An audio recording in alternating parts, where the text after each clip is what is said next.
अभी मैं पता नहीं एक बहुत बड़े यूट्यूबर का वीडियो देख रहा था, if I were a prime minister I would do this. वो इम्पैक्ट देखने में ना आपको 25 साल लगते हैं सर, ठीक है, सरकार पर पलट जाएगी। मेरा 20 मिलियन का पेज है, मैं महीने के कुछ भी ना करके स्पॉन्सरशिप से 1 करोड़ रुपए कमा सकता हूँ। नहीं, मेरे कैपिटलिस्ट नहीं, मेरे को वो शोशा मेंटेन करना अपना। एंड्रयू टेट कहता है मैट्रिक्स तोड़ दो आप। अरे भाई मैट्रिक्स क्या तोड़ दो, आप पहले मैट्रिक्स में घुसो सही। मैट्रिक्स टूटेगा कैसे, बाहर से थोड़ी चक्र भी टूट जाएगा। मेरे को धीरू भाई अंबानी साहब से मोटिवेट होने की इस बात से जरूरत नहीं पड़नी चाहिए कि वो एक पेट्रोल पंप के अटेंडेंट है, वो जीरो फैक्टर है। It is a zero factor, it is just motivation. मेरे को इस बात से फ़र्क पड़ना चाहिए कि उन्होंने वो 4-5 अच्छे स्टेप्स कौन से लिए। एंटरप्रेन्योर बनने में और बिजनेस बोलने में भी बहुत बड़ा फ़र्क है। बिजनेस बोलना सबसे आसान काम है, एंटरप्रेन्योर बनना सबसे मुश्किल काम है। मैंने लोगों को ट्रेनिंग्स भी दी है and I have also consulted people who are running a 30 crore 40 crore 100 crore business in India. उनको मैंने 1-to-1 कंसल्ट करा। Everybody wants it and hardly nobody has enough of it.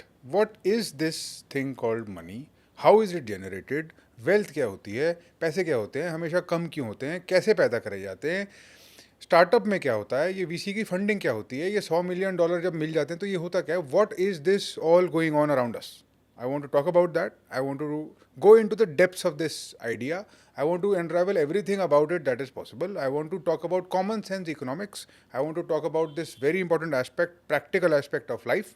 I have with me somebody जो इसको बहुत अच्छे से समझता है. Not only about money and wealth. This person understands content creation. He understands influencers like nobody else. खुद demonstrable, rapid और massive success he has achieved in this field. Nobody better than him for this generation. And that person is Nitin Joshi. Very excited to have this conversation. Let's get started. Let's get right into it. Thank you. So Nitin, how does it feel like to be an engineer and with following this normal path जो होता है life का, engineering करो, शादी करो, बच्चे करो, job करो, वो सब कुछ छोड़ के बिल्कुल कुछ अलग करके 6 महीनों में you have 1.3 million people looking at your content, listening to it, valuing it. I have found value in it. क्या ऐसा क्लिक हुआ? How is this replicable? How can I do it? How can the rest of the world do it? Please tell us about yourself. So thank you so much sir. सबसे पहले तो engineering करने के बाद मैंने entrepreneurship की journey करी है, तो I have done it for 8-9 years. तो 9 साल की journey, and I again come from a middle class house hold. तो हमारे लिए entrepreneurship is something like which is कि भाई कैसे नई नई जॉब कर लो, जॉब में भी गवर्नमेंट जॉब कर लो, तो प्राइवेट जॉब भी नहीं करनी। It is even private job is not secured.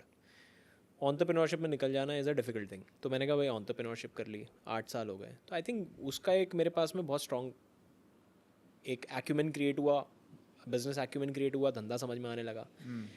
And then I was taking, मैं छुट्टी ले रहा था जनवरी फरवरी मार्च के लिए। मैंने ऐसा सोचा था कि यार आई शिफ्ट माई, मेरे को फटीग हो रहा है अपने कंसल्टिंग में, कोचिंग में, ट्रेनिंग में। It has a linear curve. मैं पढ़ाऊँगा तो मैं पैसा कमाऊँगा, I am not able to leverage anything. नए क्लाइंट्स को लेके आने में बड़ा डिफ़िकल्ट हो जाता है। तो फिर मैंने सोचा यार इसको ख़त्म करके लेट्स गेट इनटू, अब अपने पास IIT IIM की डिग्री नहीं थी, ठीक है, तो वो बहुत इंपॉर्टेंट होती है। तीसरी चीज़ फिर मैंने फाइंड करी, मैंने कहा क्या है तीसरी चीज़ जिसकी वजह से आप और ग्रो कर सकते हो। And then I found out कि कंटेंट क्रिएशन है, जिसमें जो IIT IIM और इसके इक्विवेलेंट खड़ा हो रहा है आज की डेट में। आप एक्चुअली लॉबी कर सकते हो लोगों के साथ, आप एक्चुअली वो नेटवर्क के अंदर घुस सकते हो, पीपल विल वैल्यू यू, आपको लोग जानेंगे, और यहाँ से आप एक ऊंची टाप ले सकते हो। आप अपने जिस सर्कल में बिजनेस कर रहे हो ना, वो सर्कल चेंज हो सकता है। तो आई स्टार्टेड ये आइडिया के साथ, ये थॉट प्रोसेस के साथ मैंने बिजनेस, ये कंटेंट क्रिएशन शुरू करा था। और ये बहुत रिसेंटली स्टार्ट किया आपने? आई स्टार्टेड, हाँ 6 महीने हो गए। 6 महीने? 6 महीने हो और गए। 6 महीने में क्या प्रोग्रेस रहा है? 6 महीने के शुरू के 3 महीने में मैं 1 मिलियन हिट करा था। 22 of December I started, 24 of March, Holi से एक दिन पहले, मेरे बर्थडे के एक दिन बाद मैंने शुरू करा, और होली से एक दिन पहले मेरे को 1 मिलियन हो गया था। This was almost 93 days। 93 days में 93 1 days, million people हाँ 1 million were following you 30,000, and yes, listening and taking out your content. yes। क्या हो रहा था उस कंटेंट में नितिन ऐसा? आई थिंक बहुत सारे फैक्टर्स हैं, मतलब बहुत सारे फैक्टर्स हैं। पहला तो मुझे पता नहीं था इतना तेज़ ग्रो होगा ये। I was expecting 200K account बन जाएगा, 300 बन जाएगा। I was manifesting 1 million I was manifesting 2 million but यार। Correct me if I am wrong, 1 million followers ऐसे तो आते नहीं हैं। हाँ, इसका मतलब you must have done something to give them value.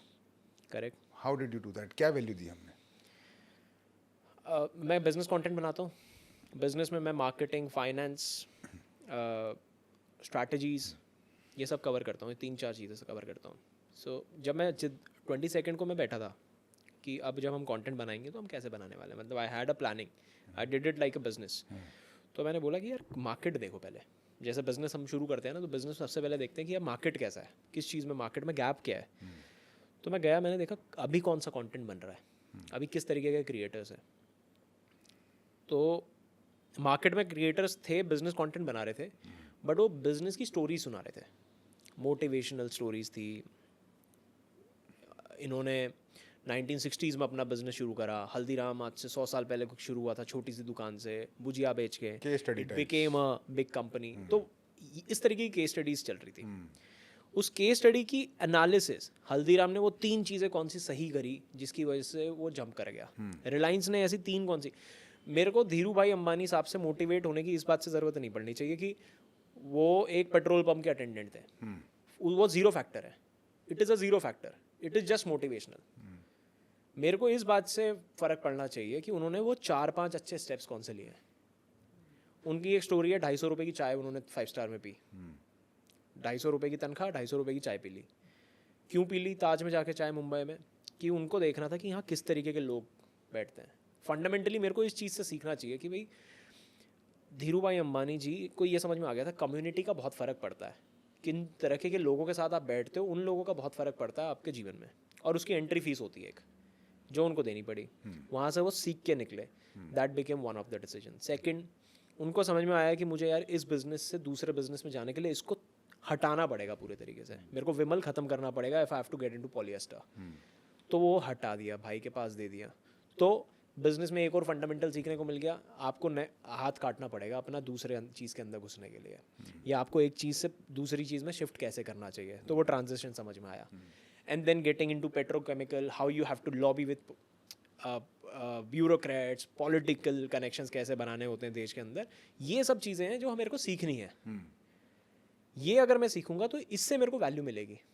सिर्फ इससे मुझे इस कहानी से वैल्यू नहीं मिलेगी कि जी ये इतने गरीब परिवार से थे। क्योंकि 1960s में, 1950s में इनफैक्ट इंडिया गरीब ही था। इंडिया में कुछ नहीं था। इंडिया 3 साल का था। तो उस टाइम पे you can not expect anybody to have a lot of money, है ना। आप उसी टाइम चोरी हुई थी देश की, मतलब नए नया देश था, 3 साल पुराना देश था, इतनी बड़ी पॉपुलेशन के साथ में। So you can not expect कि कुछ अमीर लोग रहे होंगे। उसकी स्टोरी आज कंपेयर नहीं करी जा सकती, लेकिन तब के बिजनेस फंडामेंटल आज कॉपी करे जा सकते। तो आपकी कम्युनिकेशन फ्लो इतनी अच्छी है, एजुकेटर भी compete नहीं कर सकते उसके आगे। How do you become this masterful at communicating? Thank you so much sir.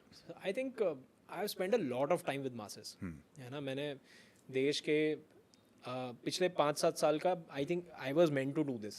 तो मेरा जब मैं वाई और मेरा पर्पस देखता हूँ ना कि भगवान ने मेरे को क्यों भेजा है, मेरा क्या मुद्दा रहा होगा, तो when I C my data, मेरा 8-9 साल की जर्नी, उससे पहले की भी मैं स्कूल की जर्नी में किस तरीके की परवरिश रही है, सो आई सी दिस कि मेरे पास ना, मैं खाने का बिजनेस करा है, तो I have dealt with a lot of blue collar people. मैं उनके साथ भी डील करी है। मैंने लोगों को ट्रेनिंग्स भी दी है। मैंने Tier 3 के बच्चों को जो ग्रेजुएशन ओपन से कर रहे हैं उनको भी ट्रेनिंग दी है। And I have also consulted people who are running a 30 crore, 40 crore, 100 crore business in India. उनको मैंने कंसल्ट भी करा है, 1-to-1 कंसल्ट करा है। सो आई हैव अंडरस्टूड इंडिया का पिरामिड ई से लेके पिरामिड ए तक के लोग पूरे देखे हुए हैं। वो पूरा स्पेक्ट्रम कवर करा हुआ है कि यार ये कैसे सोचता है, ये कैसे सोचता है, ये कैसे सोचता है। आई थिंक वो एक चीज़ मेरे लिए काम कर गई। और जो वैल्यू आप नितिन देते हो, फंडामेंटली जो भी निच है, business, finance, investing, whatever, it has to do with money. So I want to talk about money. I want to talk about the relationship that we have with money. I think specially हमारी country में capitalism अभी start हुआ है। हाँ, अभी boom करेगा शायद, देखते हैं। करेगा, हाँ, ऑफ कोर्स। तो बहुत सारे जो हमारे पुरानी जनरेशन है, हमारे पेरेंट्स की जनरेशन या उससे पहले की जनरेशन, उसमें money has a negative role. Money को बहुत अच्छे नज़रिए से नहीं देखा जाता है। हाँ, तो कुछ फंडामेंटल अजम्पशंस हैं जो मुझे लगता है कि लोगों के दिमाग में है, मेरे दिमाग में थी। ओके। एक, मनी इज़ ऑलवेज स्कार्स, हमेशा कमी होती है पैसों की। ओके फंडामेंटल रियलिटी, जैसे यूनिवर्स की रियलिटी ना कि जैसे हर किसी को अल्टीमेटली मरना है, वैसे ये एक रियलिटी लोगों ने अज्यूम कर रखी है कि मनी तो कम ही है, हाँ कम ही है, मतलब सर्कुलेशन ही कम है उसका समाव। ठीक है ठीक है। एक ये है कि जो अगर आपको मनी चाहिए, इफ़ यू सीक इट, तो there is something wrong with you, morally, ethically, हाँ ना। सिर्फ लालची और अजीब से खराब से लोग केस करते हैं इसको, मटीरियलिस्टिक से, गंदे से। दैट्स एक right that's an impression in the mind. तीसरा ये है कि आपके पास अगर पैसे हैं तो आप में कुछ गड़बड़ होगी, there something wrong with you. आपने कैसे बनाए हैं ये पैसे ये जो रिलेशनशिप है हमारा मनी के साथ, हम्म आई थिंक बहुत हद तक हमको ये रोक के बैठा हुआ है, बहुत सारे लोगों को, स्टूडेंट्स को, मेरे मेंटीज को, और बहुत सारे लोगों को इनफैक्ट हाँ बढ़ने नहीं देता ये आगे। लोगों को पता ही नहीं है कि इसकी डिस्कशन स्टार्ट करनी है, इसके बारे में ओपनली बात करनी है, इसको समझना है, ये सर्वाइवल स्किल है, और एक लेवल पे ब्यूटीफुल भी है अगर आ गया समझ में, तो in the right way. Correct. आपको क्या लगता है इसके बारे में? मेरे को लगता है पहला मुझे मेरा थॉट ये है कि सेकंड पॉइंट पे आके ना कि अगर कोई ये बोल रहा है, देखिए 98% लोगों के पास में नहीं है पैसे, और वो फर्स्ट वाले थॉट के साथ जी रहे हैं कि स्कैरसिटी तो है ही, पैसे की स्कैरसिटी तो है ही। 2% लोग हैं, उस 2% में भी 1% लोग ऐसे जिनके पास अबंडेंस है। अबंडेंस का मतलब who can actually save and do whatever they want to do, उनकी चादर थोड़ी सी बड़ी उनके पैरों से। और एक है जिनकी चादर उनके बराबर है, और एक है 98% लोग वैसे हैं जो कहीं ना कहीं कॉम्प्रोमाइज़ कर रहे हैं पैसे को लेकर, यार नहीं ये नहीं करा जा सकता, नीड्स पे भी कॉम्प्रोमाइज़ कर रहे हैं। अब जब ये 98% लोग हैं, मुझे लगता है कि ये बहुत बड़ा सिर्फ और सिर्फ एक्सक्यूज़ है। ये बात सबको पता है, पैसे की ज़रूरत है, सबको पता है, सबको मालूम है और सबको कमाने हैं। ये बात सिर्फ दो तरीके के लोग बोलेंगे, एक जिसके पास नहीं और एक जिसके पास बहुत ज़्यादा है। राइट। बहुत ज़्यादा वाला अगर फिलोसफर है, आर्टिस्ट नेचर का, तो वो बोल देगा यार आई डोंट सी मनी। वो तो जब हो जाता है तो बोल ही देते हैं लोग। क्योंकि इतना है कि उसको एक्चुअली देखने की जरूरत नहीं पड़ती। मुकेश अंबानी जी बोल सकते हैं I don't carry a wallet, because nobody is going to जज यू ना। It doesn't need to carry a wallet. हाँ आपको कोई जज भी नहीं करने वाला ना, आपको ज़रूरत ही नहीं है। Correct. और 98% इसलिए बोल रहा है क्योंकि वो क्रैक नहीं कर पा रहा वो कोड, सिर्फ इतना है। जिस दिन वो क्रैक कर लेगा उसकी बात चेंज हो जाएगी। और ये होता भी है, आप देखोगे जो लोग बोल रहे हैं वो आपस में बोल रहे हैं, वो कभी ओपन आके नहीं बोल रहे। और जो ओपनली आके बोल रहे हैं, जैसे ही उनका पैसा बन रहा है वो बात बंद कर देते हैं। यूट्यूब में बहुत सारे लोग आए, ये वो वगैरह करा बहुत लोगों ने, पैसा हमारी मोटिवेशन नहीं है। आई डोंट लाइक दिस, ये बिल्कुल ही बेकार थॉट है। कुछ लोगों ने प्रमोट भी करा हुआ है एकदम यूट्यूब से, मेरे को याद आया हुआ है कि मैं पैसा बनाने के लिए नहीं करता यूट्यूब। क्यों नहीं करते आप? आप क्यों नहीं करते? फॉर एग्जाम्पल मैं यूट्यूब कर रहा हूँ आज, मैं अपना चैनल ही मोनेटाइज नहीं करा, मैं अपना चैनल मोनेटाइज नहीं करा, अब मैं सबको पढ़ा रहा हूँ, मैं शिक्षित कर रहा हूँ। किस चीज़ में? आप उनको शिक्षा दे रहे हो कि भाई तुम पैसे कमा लो, ऐसे पैसे कमा सकते हो, ऐसे कमा सकते हो। आप खुद तो कर नहीं रहे वो काम। Now you want to position yourself कि नो मैं परमात्मा संत हूँ कोई, आई डोंट फॉलो कैपिटलिज्म, मैं तो फ्री मोनेटाइज नहीं करा मैंने अपना YouTube channel. This is what you are showing. अगर लोग आपको सिर्फ इस पॉइंट की वजह से फॉलो कर रहे हैं, फिर वो फॉलोअर्स ही नहीं है आपके। ठीक है, अगर आपके यूट्यूब के वीडियो में कोई आदमी आपका 1 मिनट का वीडियो नहीं देख सकता, ऐड नहीं देख सकता, आपने एक आदमी को 20 मिनट 1 घंटे की वैल्यू दी, उसके बीच में मैंने 2 ऐड चला दिए यूट्यूब ने मोनेटाइज करने के लिए, 2 ऐड चल गए। मेरा 30 मिलियन का 20 मिलियन का पेज है, मैं महीने के कुछ भी ना करके स्पॉन्सरशिप से 1 करोड़ रुपए कमा सकता हूँ। और मेरे को क्या करना है? मैं चाहता हूँ नहीं, मेरे को कैपिटलिस्ट नहीं हूँ, मेरे को वो शोशा मेंटेन करना अपना कि नहीं मैं कैपिटलिस्ट नहीं हूँ, तो करो आप 1 करोड़ रुपए आप स्टार्टअप में इन्वेस्ट कर दो। वो जो बच्चे आए हुए हैं आपके पास, या आप जिनको सिखा रहे हो, आप उनको बोल दो भाई ये 3 स्टार्टअप निकालूंगा, इंक्यूबेटर सेल चालू कर रहा हूँ, 30 लाख तेरे स्टार्टअप में डालता हूँ, 30 तेरे में डालता हूँ, 30 तेरे में डालता हूँ, हो गया 1 करोड़ का। हाँ, बहुत इंटरेस्टिंग बात है, पता है इस बारे में। मनी के लिए मुझे भी बहुत देर तक यही लगता रहा कि ये तो गड़बड़ है कुछ। Like you said, the code was never cracked, और क्लियर भी नहीं हुआ कि ये होता कैसे है, ये है क्या। तो इसकी एक ही जस्टिफिकेशन समझ में आई मुझे, it is better to have money than not to have it. Right, It is a better problem to have money than not to have it. Not to have it is a horrible situation to be in. That's true. That is something you should avoid at all costs, as Right. far as possible, Right. without compromising on ethics as far as possible. हाँ And you should have it, and because you should have it because it gives you the menu of choice. Make sense.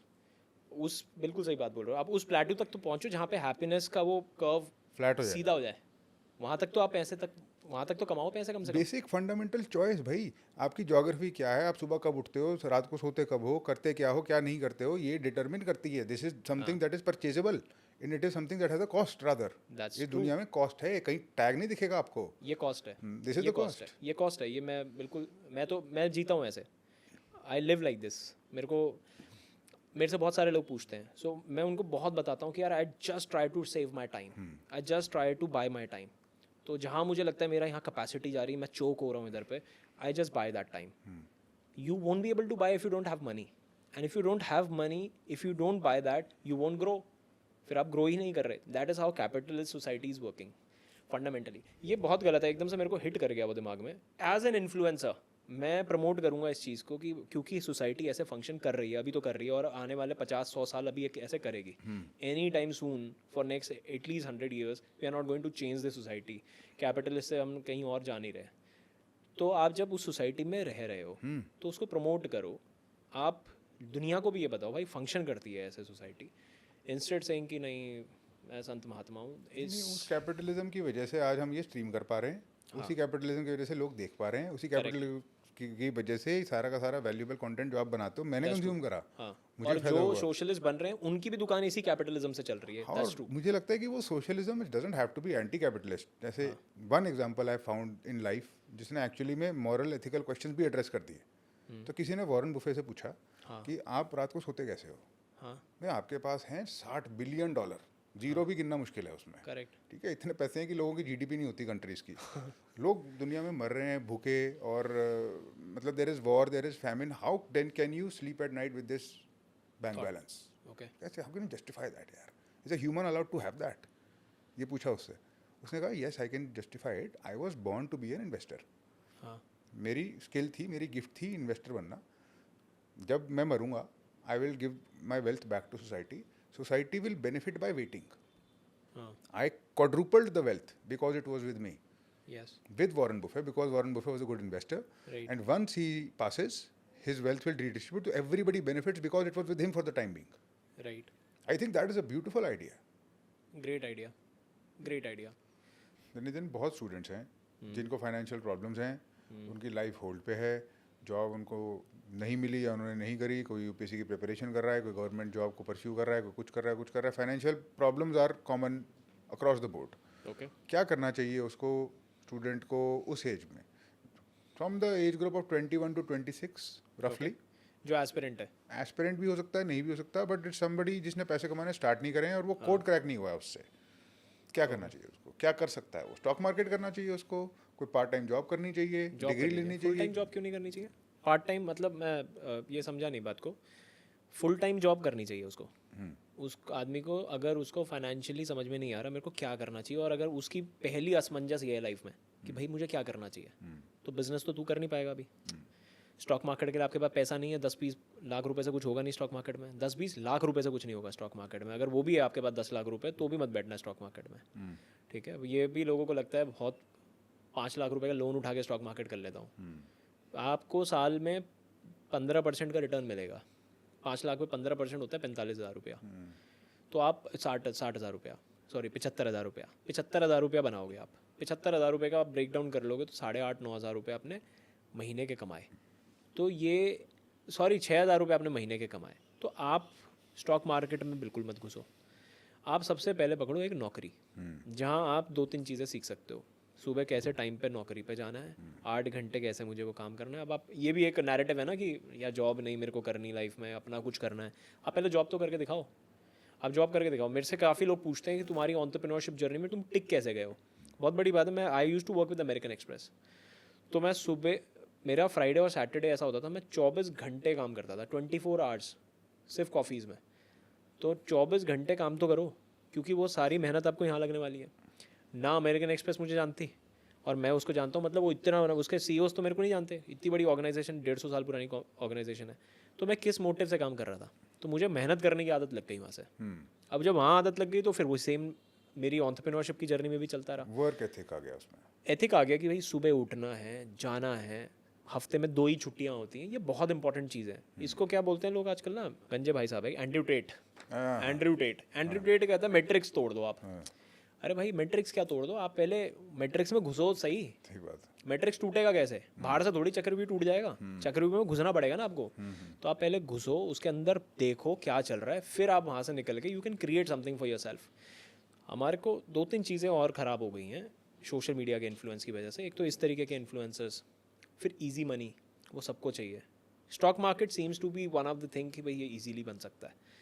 अगर एक आदमी job interview crack नहीं कर पा रहा, मतलब वो बिज़नेस के तो बिल्कुल ही लायक नहीं है। मैं चलो इसको ऐसा बताता हूँ, अगर आपने जॉब इंटरव्यू आपने 10 दिए, 20 दिए, कब तक आप दे रहे हो एक इंटरव्यू, कह रहे मेरा हुआ नहीं यार, फिर आप बिज़नेस नहीं करने जा रहे, आप दुकान खोलने जा रहे हो।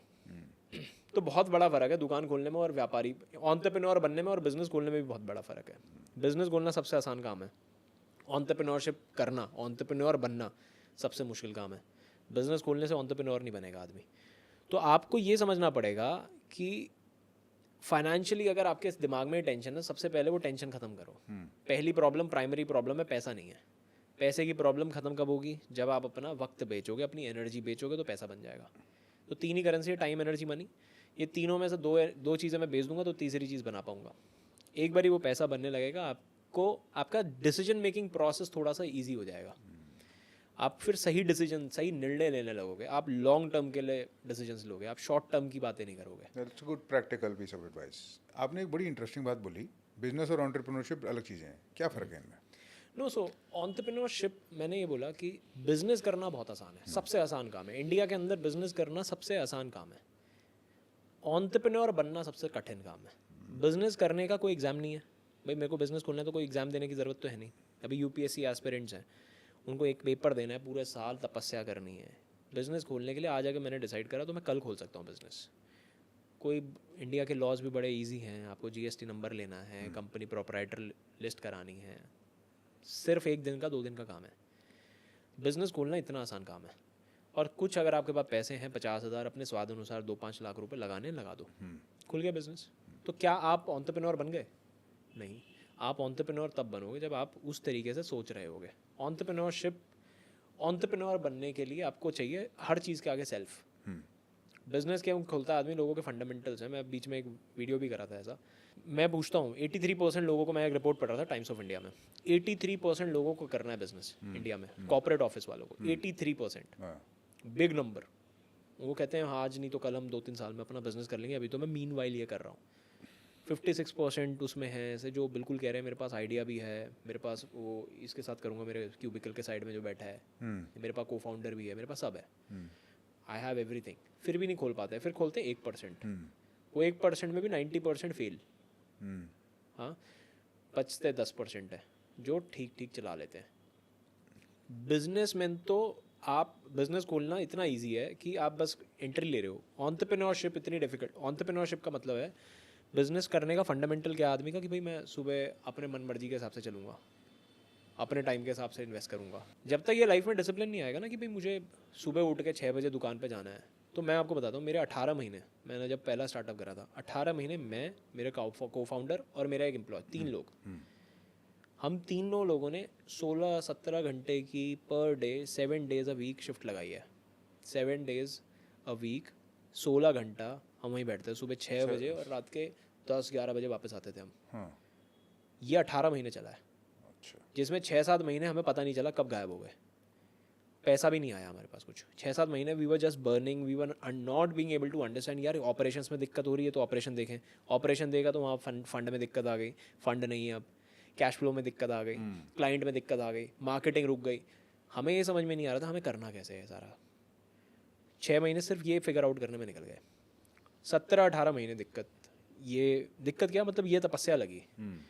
और फिर वो बिजनेस ऐसी कगार पे आके पहुंच गया कि हमें लगा यार ये नहीं चल पाएगा शायद अब, and then we started with something else. अब वो बिजनेस बंद हो गया। फिर मैं ये भी बोलता हूँ बिजनेस भी फेल होता है लेकिन एंटरप्रेन्योर सीखता है, आप आगे बढ़ते हो सही। काफ़ी लोग बोलते हैं आपके बहुत अप एंड डाउन आ गए, मैं कहता हूँ मेरा तो कोई अप एंड डाउन नहीं है, मेरा सिर्फ अप हुआ है।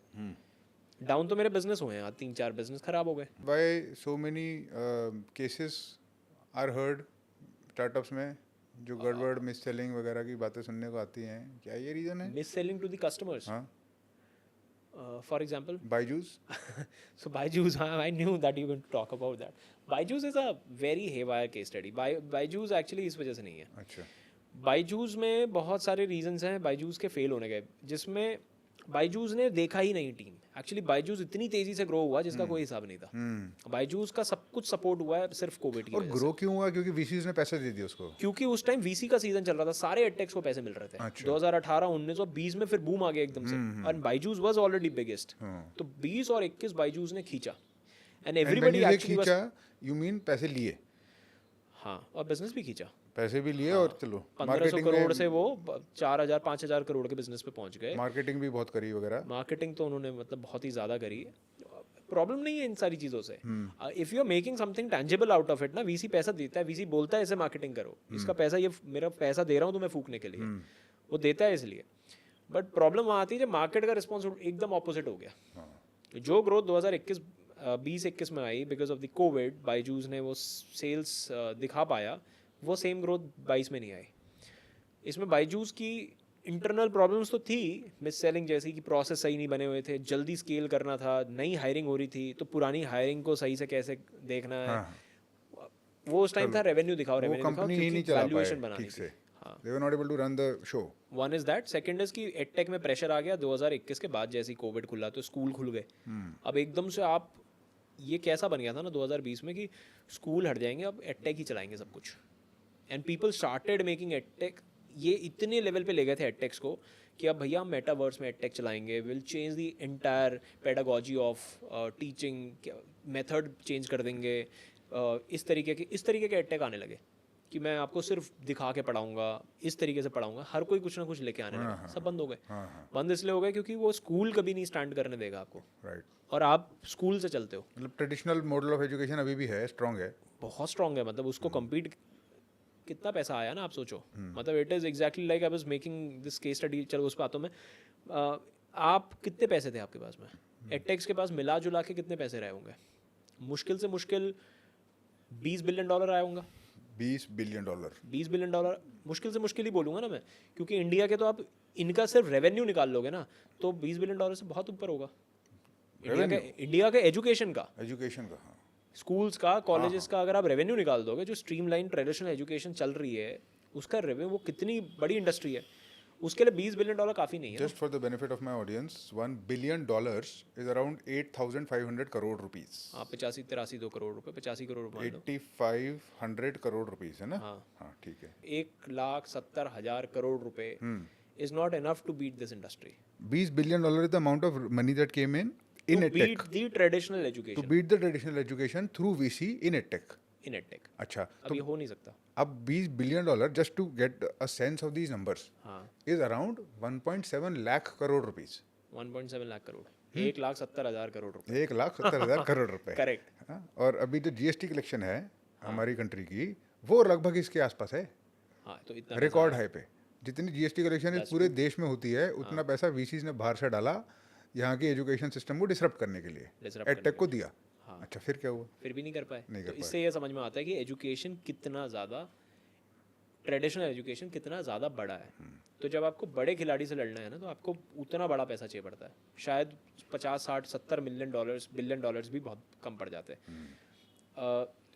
यहाँ पे पैसे की इंपॉर्टेंस आती है। जब आपको मार्केट डिसरप्ट करना होता है तब पैसे की इंपॉर्टेंस समझ में आती है, तभी स्टार्टअप लॉस मेकिंग रहते हैं। तो जब आपको फिनटेक करना है इंडिया में या ई कॉमर्स करना है, व्हेन यू हियर कि भाई Amazon is bleeding, Flipkart is bleeding for ages, 15 साल से प्रॉफिटेबल नहीं हो पाए, there is a reason because they are disrupting this market. और पैसा आना ज़रूरी है, वो उसका फंडामेंटल फ्लो होने है कि पैसा लगेगा ही लगेगा, अदरवाइज ये बिजनेस नहीं चलेगा। बिकॉज पीपल, और अभी तो बहुत बड़ी जीडीपी है, मतलब इंडिया की digital GDP is only $200-300 billion out of, तो 1/10 है। बट ये ठीक नहीं है सोचना नितिन कि भी अगर आपको बिजनेस ही चलाना है और एंटरप्रेन्योरशिप ही करनी है, तो आप वो करो जिनसे लोगों की नीड्स मीट हों, उनसे जिससे उनको वैल्यू मिले। आप क्यों डिस्ट्रॉय करना ही क्यों चाह रहे हो ट्रेडिशनल उसको? इसीलिए करना चाह रहे हो ना क्योंकि आपको लग रहा है कि पैसे बहुत बन जाएंगे। मीडिया और टेक्नोलॉजी सबसे बड़ी लेवरेज है। अब ये दोनों लेवरेज सबके पास हैं because now it is with everybody and because आपने इतना success you have accumulated leveraging this. तो किसी को कॉलेज जाके PhD या MA वगैरह डिग्री क्यों लेनी चाहिए? नहीं सर, ये लेवरेजेस अवेलेबल नहीं है, इसके टूल्स अवेलेबल है। इसको यूज़ कैसे करना है, इन टूल्स को यूज़ कैसे करना है, उसको हथियार कैसे चलाने हैं, उसके लिए तो आपको सीखना पड़ेगा ना। मतलब आप फौज में जा गए, आप आपको बंदूक पकड़ा दूँ मैं पहले दिन और बोलूँ जाओ अभी लड़ाई कर लो, तो it is not possible. You have to 1 साल 1.5 साल की तपस्या लगती है उसमें, ट्रेनिंग लगती है. तो एजुकेशन तो मैं तो बहुत प्रमोट करता हूँ एजुकेशन को, मैं डिग्रीज़ को भी प्रमोट करता हूँ. There is a reason to it. कई लोग सेल्फ एजुकेशन बोलते हैं. सेल्फ एजुकेशन कुछ नहीं होता मेरे हिसाब से. रीज़न उसका बड़ा सिंपल है, क्योंकि हम लोग इम्पोज लर्निंग में पल्ले बड़े बच्चे हैं. इम्पोज लर्निंग मतलब हम सिर्फ तब पढ़े हैं जब हमारे एग्ज़ाम्स नज़दीक आए हैं. हम सिर्फ तब पढ़े हैं जब हम स्कूल में थे. हम सिर्फ तब सुबह उठ रहे हैं जल्दी जब हमें स्कूल जल्दी जाना था. कॉलेज में जाने तक 8 बजे उठने की आदत पड़ गई थी लोगों को.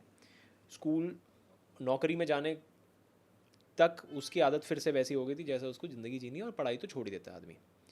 तो पढ़ाई, सेल्फ एजुकेशन, ये बोलना कि यार मैं यूट्यूब से पढ़ लूँगा या मैं कॉपियों से पढ़ लूँगा, मैं बुक पढ़ लूँगा, उससे भी तो पढ़ाई हो सकती है, ये सुनने में बहुत अच्छा लगता है. But can you read for 8 hours a day, 30 days across a month? 24 दिन पढ़ सकते हो? 30 दिन में 8 घंटे नहीं पढ़ सकते. 6 घंटे, 5 घंटे, 3 घंटे, मतलब आप पढ़ सकते हो, लेकिन maximum people will not be able to do this. तो सेल्फ एजुकेशन कुछ नहीं है. फिर आता है डिग्री, सर्टिफिकेट्स. सर्टिफिकेट दो काम करते हैं. एक तो आपको ये इम्पोज करते हैं कि पढ़ भाई, ज़बरदस्ती पढ़, एग्ज़ाम दे, और आपकी आदत ही वैसी बनी है, उसको आप चेंज नहीं कर सकते. आप रातों रात सोचो कि मैं उसको चेंज कर दूंगा, इट विल टेक टाइम. आज से भी उसको 20-25 साल लगेंगे. तो आज अगर हम ये सोचें कि एजुकेशन सिस्टम पूरा ही बदल देंगे, तो उसका रिजल्ट देखने में भी 20-25 साल लगेंगे. तो अभी मैं पता नहीं एक बहुत बड़े यूट्यूबर का वीडियो देख रहा था, if I were a prime minister I would do this. वो इम्पैक्ट देखने में ना आपको 25 साल लगते हैं सर. एजुकेशन का इम्पैक्ट देखने में 25 साल लगते हैं.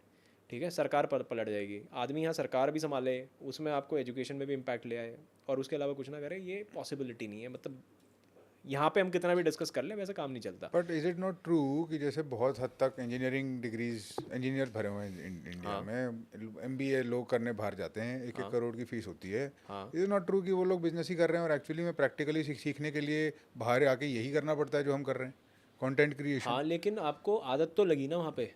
आपको ये तो आदत लगी ना भाई, मेरे को अब फॉर एग्जांपल आप Tier 1 MBA के कॉलेजेस पकड़ लो, IIM अहमदाबाद की बात पकड़ लो, आपका दिमाग ख़राब हो जाएगा वहाँ पे पढ़ाई करने में. वहाँ पे सुबह 2 बजे तक रात के असाइनमेंट चल रहे हैं, सुबह 4 बजे वो, आप जब तक सांस लेने की फुर्सत आई आपकी तब तक दूसरा असाइनमेंट पकड़ा दिया. तो आपको इतना ख़त्म कर देते हैं ना वो, इतना ज़्यादा ख़त्म कर देते हैं. सिर्फ उतना ही नहीं, अब तो सारे कॉलेजेस में ये स्टैंडर्ड बना रहे हैं, सब लोग वही कॉपी पेस्ट कर रहे हैं कि आपका सर फट जाएगा. आपको मेरे हिसाब से भी वो आदत लगनी चाहिए. आपको दिन में अगर 12-13 घंटे किसी चीज़ को काम करने की आदत नहीं है ना, तो आप वो आदत फिर बिजनेस में तो कभी ज़िंदगी में डेवलप नहीं कर पाओगे. तो वो आदत के लिए ही अगर आपको सर्टिफिकेट चाहिए तो लो, पहला. दूसरा, सर्टिफिकेट सर आपके अंदर कॉन्फिडेंस ऐड करता है. आप अगर आप ना चौड़ में बोलोगे मार्केट में मैं IIM से पढ़ा हूँ भाई, आप अपना इंट्रोडक्शन देने लगोगे, वो आप अपने विजिटिंग कार्ड में छपवा दोगे वो कि मैं IIM Ahmedabad, IIM Calcutta. Brand value मिलेगी. नॉट जस्ट IIM, अगर आपने MBA भी करी है ना, आप लोगों को बताने में गर्व महसूस करोगे मैं MBA करी हुई है. आप अगर इंजीनियरिंग करिए, आप बताओगे मैं इंजीनियर हूँ, है ना, IIT से इंजीनियर हूँ, या मैं. लेकिन आपको सब बहुत शर्म आएगी, आप 10वीं पास हो, 12वीं पास हो, आपको यार कॉन्फिडेंस नहीं आ रहा उतना, until unless you achieve that success. और वो अचीव करने के लिए आपके पास कॉन्फिडेंस होना चाहिए. तो अगर 1-2 लोग निकल गए, अब क्या लोग क्या कहते हैं, भैया 1-2 लोग तो निकल गए, वो तो 10वीं फेल था. अरे भाई तू जनरल ऑडियंस को देखेगा, तू बस 1-2 एक्सेप्शन देखेगा कि भाई वो 10वीं पास ने तो कर लिया था, उसको तो अंगूठा बस मारना आता है. अरे उसने कर लिया था, उसने 50 साल पहले करा था. 2024 में वो पॉसिबल कहाँ है. आज दुनिया चेंज हो गई, अब तू पढ़ाई तो करनी ही पड़ेगी, और पढ़ाई करनी भी चाहिए. फिर निखिल कामत का एग्जांपल दे देंगे, नितिन कामत का एग्जांपल दे देंगे, ये बहुत एक्सेप्शनल है, बहुत एक्सेप्शनल है. And he has a very high IQ. अभी हम जो बात कर रहे थे वो भी रेलिवेंट है. बहुत सारे लोगों को लगता है कि 1-2 सक्सेस स्टोरीज को देख के हम फॉलो कर लेंगे, बट वो सबसे पहले तो it is over generalization, super over. हाँ, स्टैटिस्टिकली मिस्टेक कर रहे हो आप, बहुत बड़ी. ये अज्यूम करके कि आपके साथ भी हो जाएगा. Second, there is a very important element of intelligence, इसके बारे में कोई बात ही नहीं करता है. Nitin Kamath has a very high IQ. Correct. He is a chess champion और some sort of a bona fide genius level की IQ है उसकी. करेक्ट. और ऐसे बहुत सारे लोग हैं सक्सेसफुल हैं, उनकी है, राइट. बट वो दिखती नहीं है. नोबडी वेयर्स IQ का टैग. वो हिडन एलिमेंट जो है वो सुपर एक रेलिवेंट चीज़ है. That is so true. ये मेरे को आपने अभी we were discussing this before also and I am still giving it a thought. I want to spend another 5-6 hours thinking about this. और ये बिल्कुल सही बात है एक्चुअली. ये इतनी सही बात है एक्चुअली. क्या है ना, ये टफ है बात, सुनने में बहुत टफ लगेगी, डिफिकल्ट है. डिफ़िकल्ट है. ये डाइजेस्ट भी नहीं होगी मेरे को, ये हजम नहीं होगी. प्रोटीन है बहुत भारी, तो ये मेरे लिए बहुत मुश्किल है. मेरे लिए ईजी क्या है, मेरे लिए ईजी है यार ये. जैसे मैं बहुत लोगों को सुनता हूँ, एक मैंने 2-3 लोगों को देखा यार, अश्विनी ग्रोवर भी तो वो अपनी तरह ही तो बात करता है. मैं कहा यार वो तुम्हारी तरह बात करने से क्या हो जाएगा, स्मार्ट गाय. तुम कन्वीनियंस क्यों देख रहे हो. वो IIT दिल्ली का है, वो IIM अहमदाबाद का है. जैसे ही मैंने ये बोला, उसने बोला तेरे को पता है वो IIT IIM को गाली देता है. मैंने कहा यार वहाँ जाने के बाद गाली देना अलग बात है. वहाँ जाने के बाद, उसको छोड़ने के बाद गाली देना अलग बात है. वो दे सकता है, तू नहीं दे सकता, क्योंकि तू अभी तक वहाँ नहीं पहुँचा. करेक्ट. उसने वो तपस्या करी है, वो पहुँचा. उसने एक कॉलेज से, इंडिया के टॉप कॉलेज से दूसरे इंडिया के टॉप कॉलेज में गया, फिर वहाँ से उसने अच्छे पोजीशन होल्ड करे, फिर जाके उसने ये सब करा है. अब वो कैसे भी बोले, वो अब स्टाइल बनेगा. तो तू कंपेयर नहीं कर उसको, खुद से कंपेयर मत कर. तुम जर्नलाइज तुम यूनिकॉर्न की लिस्ट निकाल लो. आपको कुणाल शाह जो क्रेड चलाते हैं, और दूसरा निखिल कामत, नितिन कामत, 1-2 लोग और मिल जाएंगे बस. उसके अलावा सारे IIT IIM के हैं. तो जर्नलाइज अगर आप देखोगे तो IIT IIM है. राइट. तो क्यों है, कोई तो रीज़न होगा, या बस हो गए. एक्चुअली इंटेलिजेंस है, और वहाँ पे भी वही लोग पहुँचे हैं जो उस इंटेलिजेंस को कहीं ना कहीं इम्बाइब करके बैठे हुए हैं. इंटेलिजेंस एजुकेशन दोनों का कुछ कॉम्बिनेशन है. ऑफ कोर्स है सर, बिल्कुल है. मतलब इंटेलिजेंस, और मेरे हिसाब से तो तपस्या है. मतलब अगर नहीं है ना वो इंटेलिजेंस, तो बिल्ड करो उसको, उसमें लगाओ, समय लगाओ. That's the third element. Intelligence, education and तपस्या. हाँ, तो वो उसमें लगाओ. अब फिर आता है मेरा वो, मैंने आपको 4th एलिमेंट बताया था, थॉट. हाँ. विच इज़ की तपस्या कब तक करूँगा मैं, क्यों करूँगा. तो मेरा वाई क्लियर होगा ना जिस दिन, उस दिन मैं तपस्या करने बैठूंगा कि यार नहीं यार ठीक है, मतलब यहाँ गेम बनेगा अपना. तो आपको वो उस लेवल का कन्विक्शन अपने अंदर होना चाहिए. Otherwise you will have that second thought in mind, यार if not this then what. तो वो वहाँ पे आप फंस जाओगे. तो उस तरीके के इंटेलिजेंस लेवल अचीव करने के लिए, वो इंटेलिजेंस लेवल अचीव करने के लिए you need to have that conviction in you कि नहीं बॉस, ये मेरे लिए बना है. I am going to improve myself every day. तो अभी एक प्रॉब्लम सेट है नितिन. बहुत सारे स्टूडेंट्स हैं, यूपीएससी एस्पिरेंट्स भी हैं, अलग अलग पोजीशंस में, अलग अलग सिचुएशंस में हैं. हाँ चाहते हैं कि कुछ पैसिव इनकम बन जाए. हाँ. क्या एक फीजिबल ऑप्शन है वो? किसके लिए है, किसके लिए नहीं है, और अगर होगा तो कैसे होगा? पैसिव इनकम मतलब पार्ट टाइम इनकम बन सकती है. हाँ, मतलब बिना अपना टाइम और एनर्जी इन्वेस्ट करे कुछ सस्टेनेंस लेवल के पैसे आ जाएं. तो मैं ये फ़िलासफ़ी और ये आइडिया ही प्रमोट नहीं करता. अगर आप देखो यूपीएससी एस्पिरेंट हो तो फिर तपस्या करो, पढ़ाई करो आप. अगर आपके पढ़ाई करते टाइम दिमाग में आ रहा है पैसा पैसा पैसा, तो फिर पढ़ाई छोड़ो आप सबसे पहले, फिर आप पैसा कमा लो. फिर आप तुरंत पढ़ाई छोड़ के पहले बोलो भाई मैं पहले पैसा सॉर्ट कर लेता हूँ अपना, क्योंकि आप ना तो पढ़ाई कर पा रहे.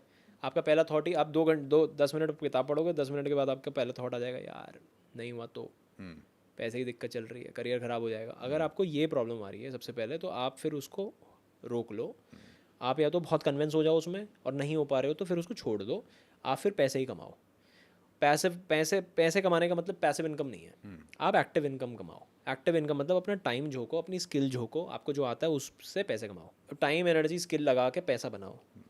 वर्किंग प्रोफेशनल्स, यंग लोग जो अभी स्टार्ट कर रहे हैं और उनको बहुत ज़्यादा नहीं पता है इन्वेस्टमेंट कैसे करनी है, नहीं करनी है, अभी जस्ट स्टार्ट ही हुई है उनकी गोली जर्नी जो है. हाँ. तो how should they be thinking about investment? क्या करना चाहिए, क्या नहीं करना चाहिए?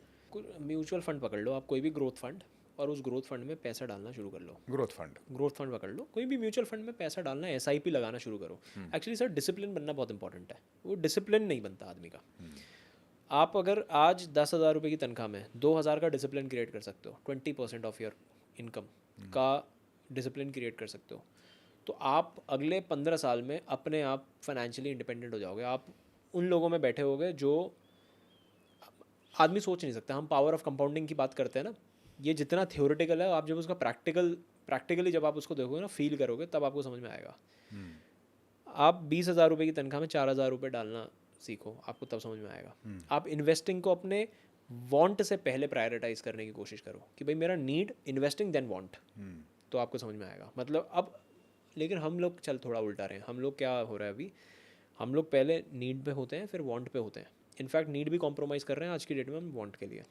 मुझे आई हैव सीन पीपल जो कहेंगे यार कोई बात नहीं मैं देख लूँगा, लेकिन आईफोन तो ज़रूरी है भाई, आईफोन लेना तो बहुत इंपॉर्टेंट है, मतलब उसके बिना नहीं चल पाएगा ब्रो, बाकी मैं देख लूँगा, बाकी मैं देख लूँगा, वो खाने वाने का देख लेंगे, कोई नहीं, क्रेडिट कार्ड से चला लेंगे उसको, इधर उधर से चला लेंगे, 2 दिन जोमेटो से बाहर से कम खाएंगे। ये भी बड़ा एक ट्रेंड स्टार्ट हो गया है यहाँ पे, डेट से सारा काम चलाने का।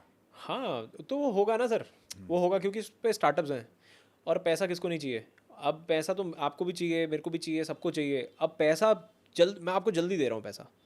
जो काम मैं पहले 50,000 रुपये की तनख्वाह में 20,000 रुपये बचा के 5 महीने के पैसे बचा के आईफोन ले सकता था, वो 5 महीने की जगह मैं आज कर ले सकता हूँ क्रेडिट कार्ड से, which is a good feature, कोई फ्यूचर प्रॉब्लम की नहीं है। इनकम पे, हाँ, फ्यूचर की इनकम पे, फ्यूचर इनकम पे आज ले सकता हूँ, इसका कोई प्रॉब्लम नहीं है इसमें।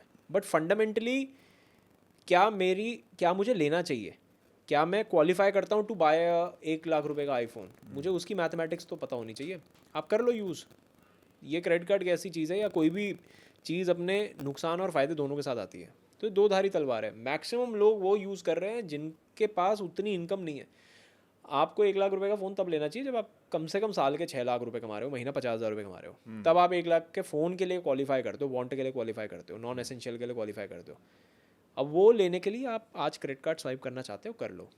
लेकिन आप कहो कि भाई अभी मैं तो कमाता ही 20,000 रुपये हूँ, और आप मैक्सिमम लोग, मैं आपको बता रहा हूँ, 25,000 रुपये की सैलरी, 75,000 रुपये का क्रेडिट कार्ड का लिमिट, और वो पूरी क्रेडिट कार्ड की लिमिट कंज्यूम करके बैठे हैं, और सिर्फ वॉन्ट्स में, सिर्फ ऐसी चीज़ों में जिससे कुछ डेवलप नहीं हुआ। तो नितिन ये सब बातें करके मतलब I feel a lot more confident about life, about wealth, about money. और कुछ तो ऐसी बातें हमने कर दी हैं जो कोई नहीं करता, जो हैं और जो बोलनी चाहिए। I want to thank you for coming here, for talking about it. जो आप कंटेंट क्रिएट करते हो, please keep creating it. Thank you so much, मुझे मोटिवेट करने के लिए, इंस्पायर करने के लिए, and to have me here. तो ये तो मेरे लिए भी बड़ा सौभाग्य है कि मैं यहाँ आया, और दूसरा आपने मेरे को बहुत इंस्पायर कर दिया है। मोटिवेट तो बहुत छोटा शब्द है, लाइकवाइज इंस्पायर कर दिया है to make my content, validated it. So thanks a lot for that also. Thank you so much Nitin. Thank you.